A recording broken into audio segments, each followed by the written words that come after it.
Hi guys, so in a previous video I talked about the Subaru Ascent and I'm going to link that here above.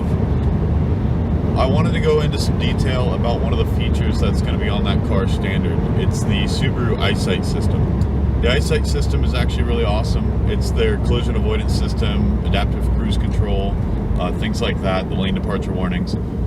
Basically what it is it's two cameras. They watch the road in front of you, and they use the data, the overlap from the two cameras, to determine distance away from cars that are in front of you or whatever object is in front of you. And so if you're about to get in an accident, it'll put the brakes on for you.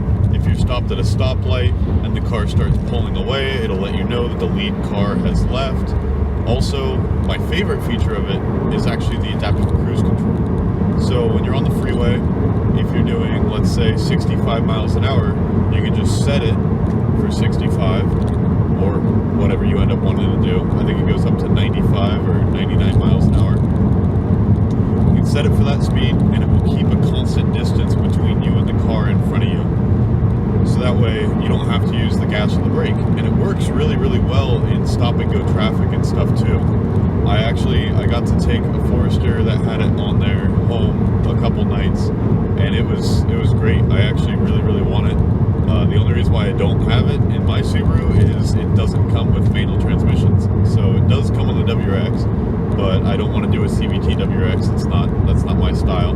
The Eyesight system, the training that they give you on it was going to the mall out in Pleasanton and trying to run into a giant blow-up Outback, actually. So they had an Impreza that had the Eyesight system.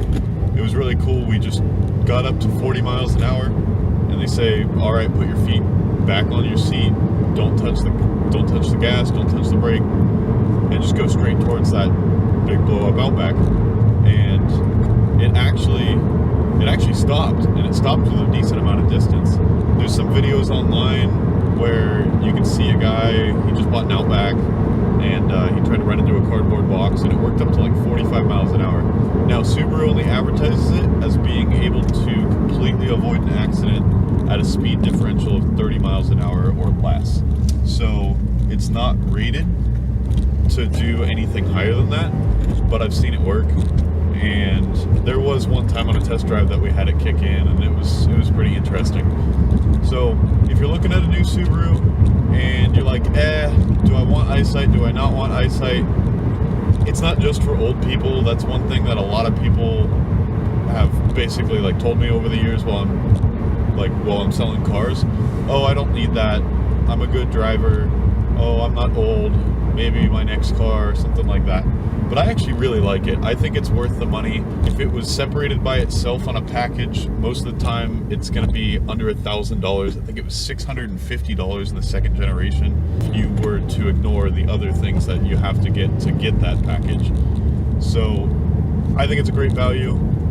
Most cars are going to have some sort of collision avoidance system on them down the line anyway, and I would recommend it. I would highly recommend it. There's different collision avoidance systems with a bunch of different brands. I know Honda has one. I know Toyota has them standard on almost all their cars and stuff too. So yeah, that's just my quick 2 cents on the Eyesight system with Subaru. If you have any suggestions or comments, please leave those down below. Also, please subscribe. If you want to get notifications when new videos come out, there's also a little bell icon down there below. And if you like my videos, please thumbs up. If you don't like them, please thumbs down. Hope you guys are having a great rest of your day.